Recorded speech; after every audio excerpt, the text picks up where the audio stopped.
Durante la mañana estuvimos meditando en Mateo capítulo 2 y la semana pasada estuvimos meditando en Lucas capítulo 2.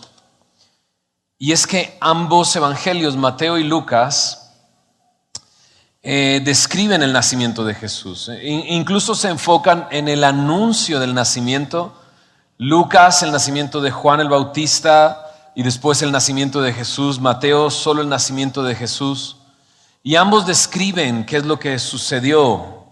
Lucas se enfoca en los pastores y Mateo se enfoca en los magos o los sabios, veíamos hoy en la mañana. Y hay otros dos evangelios. Marcos es un evangelio que no menciona el nacimiento de Jesús. Y Juan, que fue lo que leímos hace unos momentos, que escuchamos cómo los chicos lo leyeron, Juan se va hasta el principio. Y sabes, hemos estado meditando en este nacimiento de Jesús y cómo daban testimonio de quién era Él. Ángeles hablaron acerca de Él, mencionándolo como el Cristo, el Salvador, el Señor.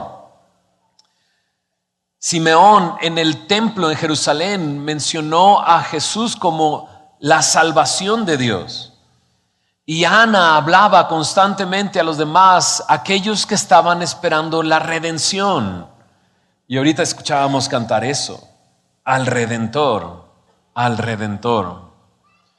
Pero Juan nos enfoca en quién realmente es Jesús. No que los otros dos no estén diciendo quién es, pero Juan se va hasta el principio. Y me encantaría que pudiéramos meditar un poco en lo que Juan escribe, justo lo que leyeron los chicos hace unos momentos. Juan comienza diciendo así, en el principio. Y al leer eso, inmediatamente pensamos en Génesis capítulo 1. Porque Génesis 1, capítulo 1, verso 1, comienza precisamente así, en el principio. Pero en Génesis 1:1 dice, en el principio creó Dios los cielos y la tierra. Pero Juan dice esto, en el principio era el verbo, y el verbo era con Dios, y el verbo era Dios. Este era en el principio con Dios. Todas las cosas por Él fueron hechas, y sin Él nada de lo que ha sido hecho fue hecho. Pensaba decir, bueno, es que Juan está comenzando en el principio y nos dice cómo fue el principio de Jesús, pero no es así. Porque Jesús no tiene principio, Jesús es el principio. Él es el alfa y el omega, el principio y el fin. Por eso cuando Juan comienza a decirlo, él establece lo primero. Era el verbo y el verbo era con Dios y el verbo era Dios. Qué palabra tan interesante, la palabra verbo. En el griego es la palabra logos y significa o se puede traducir como la palabra En nuestras versiones se traduce como verbo. Y para el pensamiento griego de esta época, el logos o el verbo o la palabra era aquello que mantenía todo el universo en funcionamiento, que lo mantenía en su equilibrio y que lo mantenía funcionando como es el universo. Y los griegos, incluso Platón decía que iba a haber un momento en que ese verbo se iba a manifestar. Y no sé si Juan estaba pensando precisamente en eso, pero si ese era el pensamiento, Juan está haciendo referencia a que ese logos, ese verbo, esa palabra es Jesús y Jesús es Dios. Entonces ahí están los ángeles hablando acerca del Salvador, del Mesías, del Cristo, del Señor. Pero Juan nos enfoca y nos dice, Jesús es Dios y siempre ha sido Dios. Y lo distingue en el versículo 1, precisamente. Dice, en el principio era el verbo y el verbo era con Dios y el verbo era Dios. De repente dices, esto está extraño. ¿Cómo que era con Dios, pero era Dios? Es que Jesús es Dios, pero también estaba con Dios. La Biblia presenta a Dios en tres personas, el Padre, el Hijo y el Espíritu Santo. Pero el Hijo no se hizo hijo cuando nació en Belén, sino Él era el Hijo desde el principio. Y no solamente era el Hijo desde el principio, era Dios desde el principio. Por eso en el versículo 2 vuelve a enfatizarlo. Este era en el principio con Dios.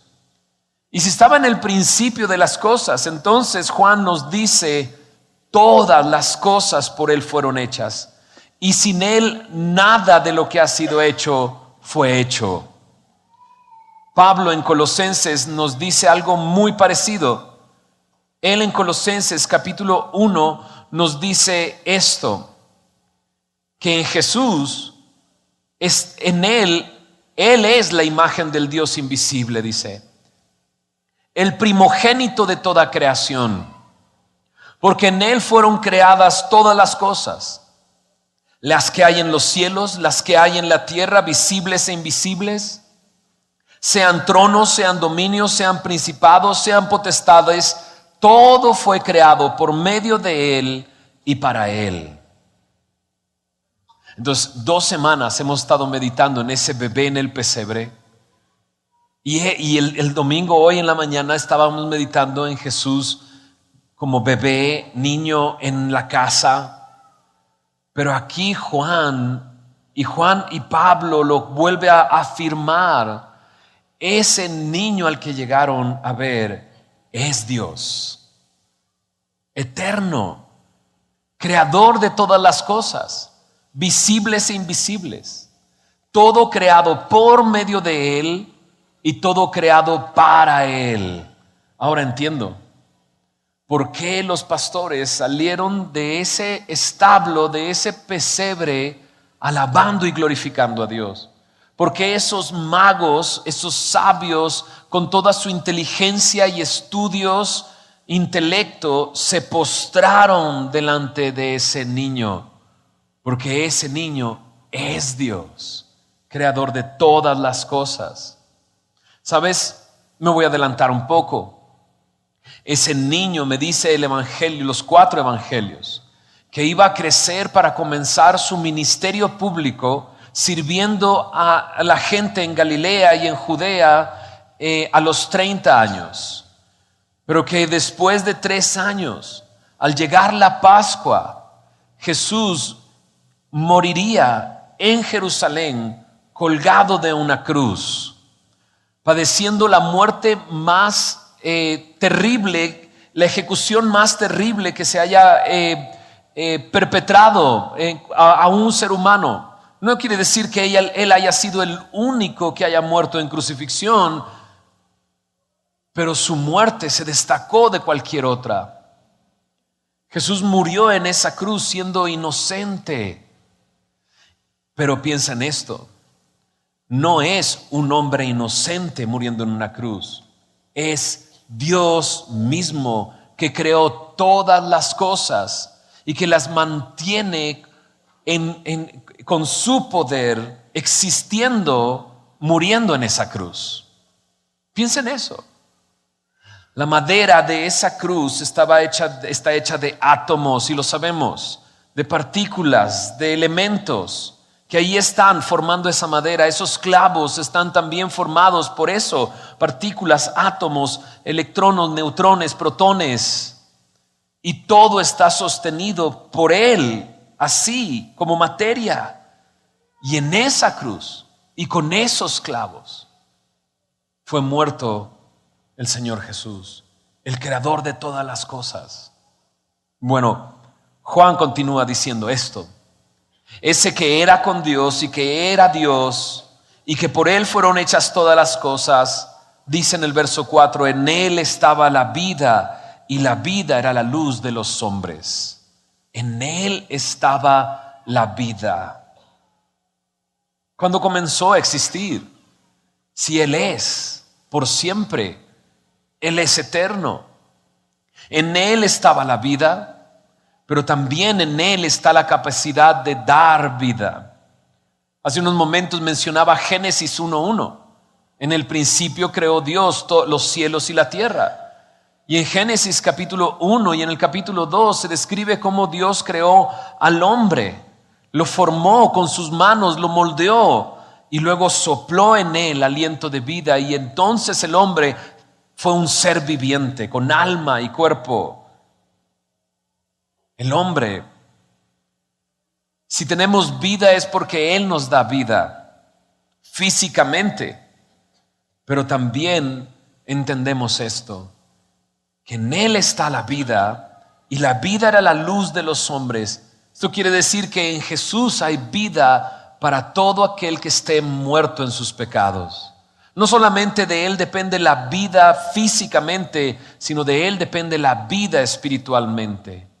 Él puede hacer que una persona pecadora, una persona que está lejos de Dios, se convierta en uno de sus hijos, y lo veremos en unos momentos, porque en Él está la vida. Me gusta con la comparación de la vida con la luz de los hombres. Dice en el verso 5, la luz en las tinieblas resplandece, y las tinieblas no prevalecieron contra ella. El tiempo en el que nació Jesús era un tiempo de oscuridad, pero no podríamos decir que vivimos distinto nosotros. El tiempo en el que estamos viviendo es un tiempo de oscuridad, un tiempo de tinieblas, un tiempo en donde todo pareciera irse hundiendo cada vez más y más.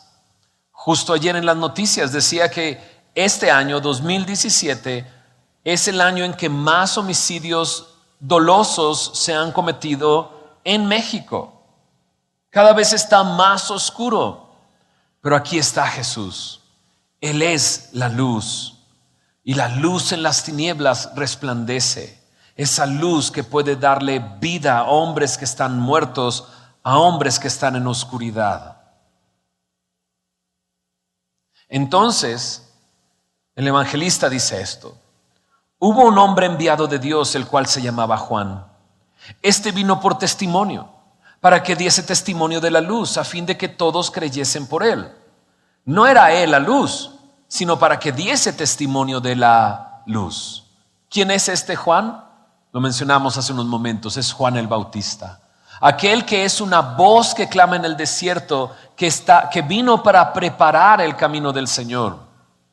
Y Juan, el que escribe el Evangelio, no es Juan el Bautista. Dice que Juan el Bautista, ese era un hombre enviado por Dios, y que éste vino para dar testimonio. ¿Testimonio de qué? Testimonio de la luz. No es él la luz, sino para dar testimonio de la luz. Y el día de hoy estamos dando testimonio de quién es Jesús. Jesús no solamente nació en Belén, Jesús es el eterno Dios que ha existido por siempre. El mismo que murió en esa cruz del Calvario. Él es la luz, en Él estaba la vida. Ahora piensa en esto. ¿Es difícil recibir el testimonio de Juan? ¿Es difícil recibir el testimonio que la Biblia da acerca de quién es Jesús? Y podríamos responder diciendo, sí, claro, es muy difícil de creer esas cosas. Pero piensa en esto. Mucha gente nos da testimonio de cosas y les creemos. Uy, cómo les creemos. Y más en esta época. Ahí están toda la ropa interior roja para ponérsela el último día del año, ¿no? Dices, ¿en serio crees? O sea, solo porque alguien dijo que te pusieras esa ropa, entonces te va a ir bien el próximo año. Recuerdo de niño ver a mi tía tomando una maleta y en el momento de las campanadas salir varias veces, y decía, es que las veces que salga, eso va a ser las veces que voy a viajar y voy a usar esta maleta. Piénsalo. Creemos tantas cosas. Nos dan testimonio de cosas y las creemos así, sin cuestionarnos. Y aquí está uno que da testimonio de quién es Jesús. Testimonio de la luz.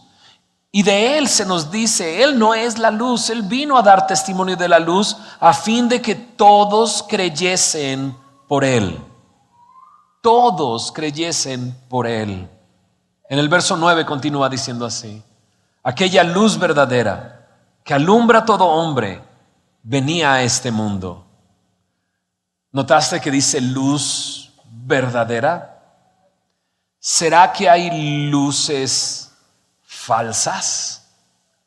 Y creo que si menciona diciendo luz verdadera es porque hay muchos que pretenden ser luz, pero son una falsa luz, que pretenden guiar nuestro camino y nos dan consejos y métodos para mejorar nuestra vida, pero no son la luz verdadera. Pretenden alumbrar un poco nuestro camino y decirnos por dónde ir, pero aquí está la luz que sí es verdadera, la luz que viene a presentarse ante todo hombre. ¿Sabes? No hice la pregunta que generalmente hago en cada reunión al principio, de preguntar quién viene aquí por primera vez, y no estoy haciendo la pregunta, no es a levantar la mano. Pero sé que hay personas que están por primera vez aquí y que por primera vez están escuchando esto. Date cuenta de esto, la luz verdadera quiere alumbrar tu vida. Quiere alumbrar tu vida. Y probablemente estás pensando, es que no sabes la oscuridad en la que vivo. No sabes el miedo que tengo. No sabes que la oscuridad me cobija para que no vean lo que realmente soy. Probablemente estás pensando de esa manera. Las tinieblas me sientan bien, porque es ahí donde puedo hacer lo que yo quiera. Pero escucha bien, la luz verdadera vino a este mundo y esa luz alumbra a todo hombre. Chicas, no se sientan mal. Cuando dice todo hombre, quiere decir hombres y mujeres. A toda persona viene a alumbrar.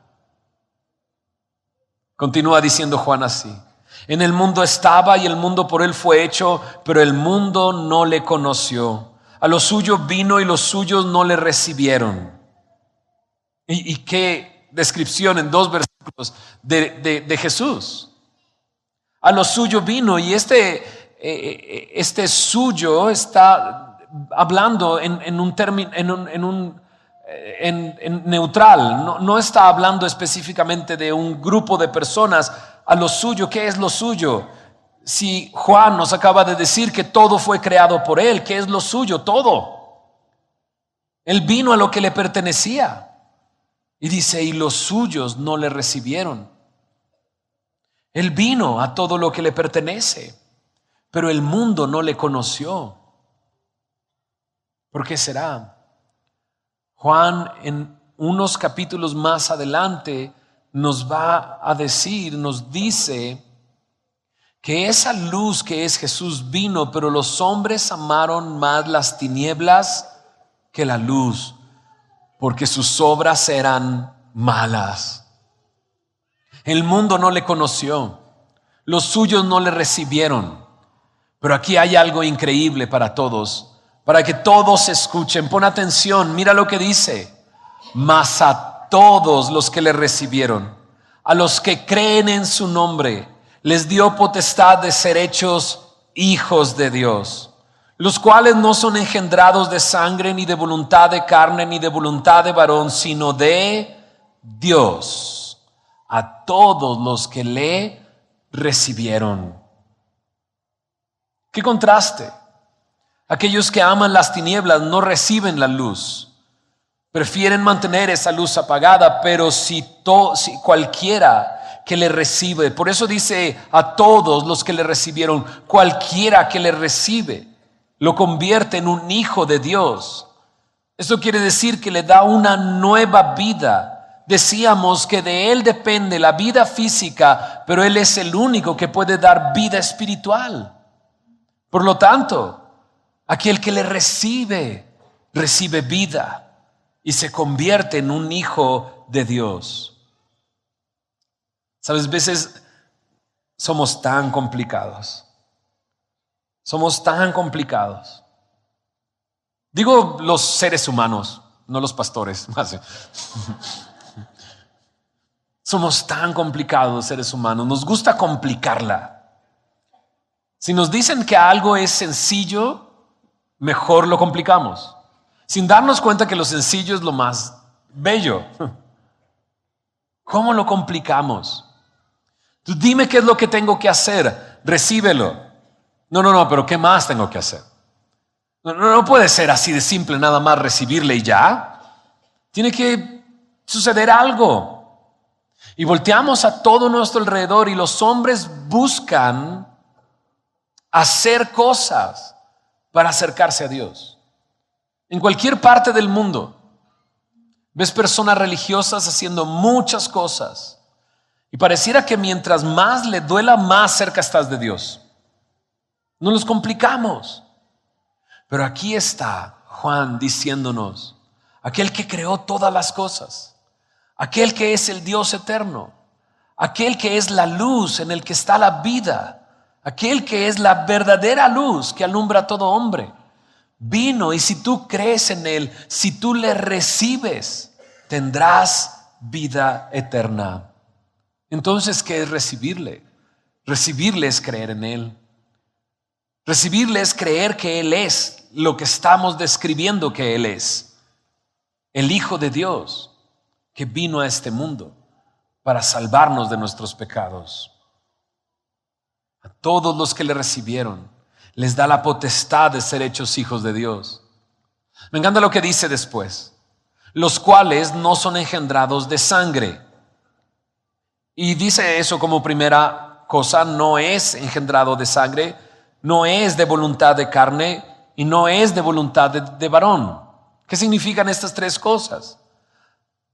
Los cuales no son engendrados de sangre quiere decir que nosotros no podemos heredar la religión de nuestros padres. Por más que nuestros papás hayan sido muy buenos cristianos, sean muy buenos cristianos, que yo sea su hijo no me hace cristiano. Es lo que está diciendo Juan. Ser un hijo de Dios no sucede porque naciste en cuna cristiana. No hay cunas cristianas, por cierto. Llegué a Liverpool, dije, deme una cuna cristiana. Me dijeron, no hay cunas cristianas. No sé de cuáles sean esas, ¿no? Por más que nuestros papás sean cristianos, no porque seamos sus hijos somos cristianos nosotros. Lo segundo que dice es que no es de voluntad de carne. Nadie puede hacerse a sí mismo hijo de Dios simplemente porque quiere. No es posible así. Ni siquiera es, dice, de voluntad de varón. No hay un hombre que pueda hacer al otro hombre hijo de Dios. Ya sea por un bautismo, por entrar a una denominación, no es así. Esto solamente es por voluntad de Dios. Dios es el único que puede decir, este es mi hijo. Pero ¿cómo le hago? Simple. ¿Qué tengo que hacer? Recibirle. Es todo lo que tengo que hacer. Juan continúa diciendo así, y aquel verbo, él que es el creador de todas las cosas, fue hecho carne y habitó entre nosotros y vimos su gloria, gloria como del unigénito del Padre, lleno de gracia y de verdad. El que está escribiendo, vuelvo a decir, es Juan, y Juan es el discípulo amado. Juan era del círculo íntimo de Jesús. Cuando Jesús hacía cosas, llamaba a 3 de sus discípulos, a Pedro, a Juan y a Jacobo. Este era Juan. Juan estuvo desde joven con el Señor Jesús, lo llamó a ser un pescador de hombres. Y Juan incluso dice en la Biblia que recostó su cabeza sobre el pecho de Jesús. Conocía a Jesús, había vivido con Jesús, había comido con él. Lo había invitado a orar con él. Lo había visto enseñar, lo había visto sanar enfermos, había visto muchas cosas. Y ese Juan que ha visto todo ese dice, lo que vimos fue su gloria. Eso es lo que vimos. Gloria como del unigénito del Padre. Es Juan también que en ese círculo íntimo fue invitado por el Señor a subir al monte. Y en ese monte Jesús se transfiguró, mostrando realmente quién era, toda su gloria, su rostro brillando como el sol. Y Juan lo vio. Vimos su gloria, gloria como del unigénito del Padre. Me encanta que dice así, lleno de gracia y de verdad. Y es que si te pones a pensar que este es el Dios creador de todas las cosas y que vino y se hizo hombre, vino lleno de gracia, vino lleno de verdad, vino para hacer esto. Versículo 18, a Dios nadie le vio jamás, el unigénito Hijo que está en el seno del Padre, Él le ha dado a conocer. Jesús vino para mostrarnos al Padre, para dar a conocer al Dios que nadie ha visto jamás, para manifestarnos su gracia y su verdad. Lo dijimos hace unos momentos. No importa qué tan oscura sea tu vida, no importa cuántas tinieblas haya en tu vida, la luz ha venido a este mundo y la luz quiere alumbrar tu vida. El día de hoy puede ser el día en que Dios pueda transformar tu vida. El día de hoy puede ser el día en que Dios pueda hacerte su hijo. Lo único que tienes que hacer es recibirle.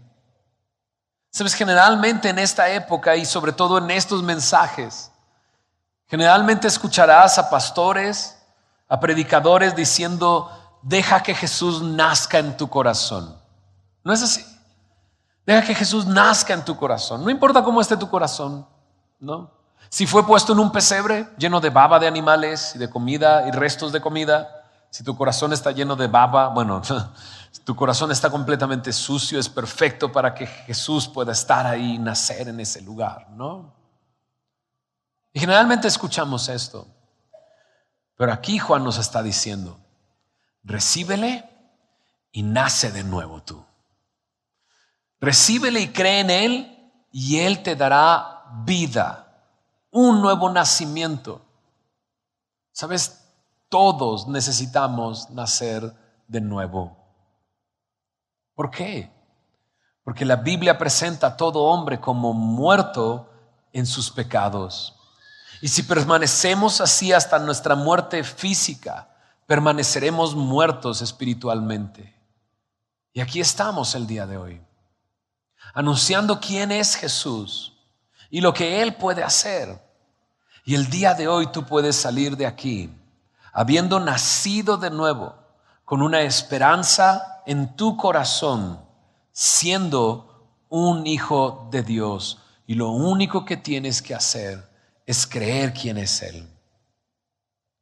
Cuando creemos que Él es el creador del universo, que vino a la tierra a habitar delante de nosotros, cuando nos damos cuenta que Él es Jesús, que vino para salvar a su pueblo de sus pecados, no podemos quitar o hacer de lado que somos pecadores.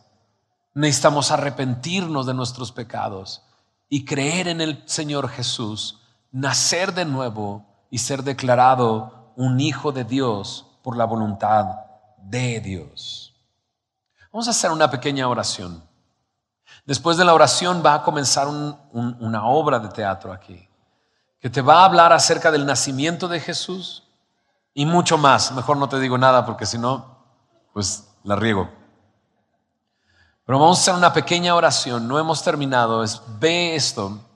Al final voy a volver a subir porque quiero invitarte a que creas en el Señor Jesús esta noche.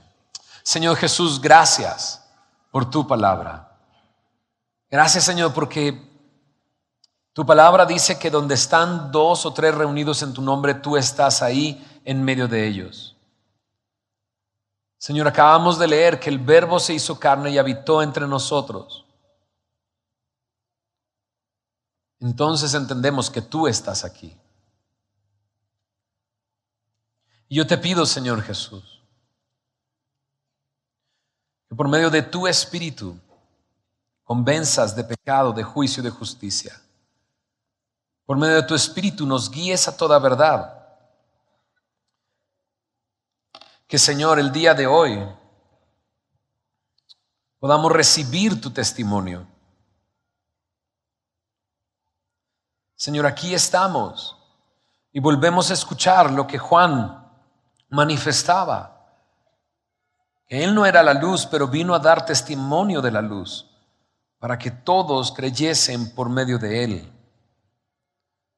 Señor, si el día de hoy hablamos de quién eres tú y qué has venido a hacer, es para que crean en ti, Señor. Por eso te ruego, Señor, que el día de hoy tú des fe, Señor, para creer. Fe para hacer lo que es simple, Señor. Recibirte. Entregarnos a ti, Señor.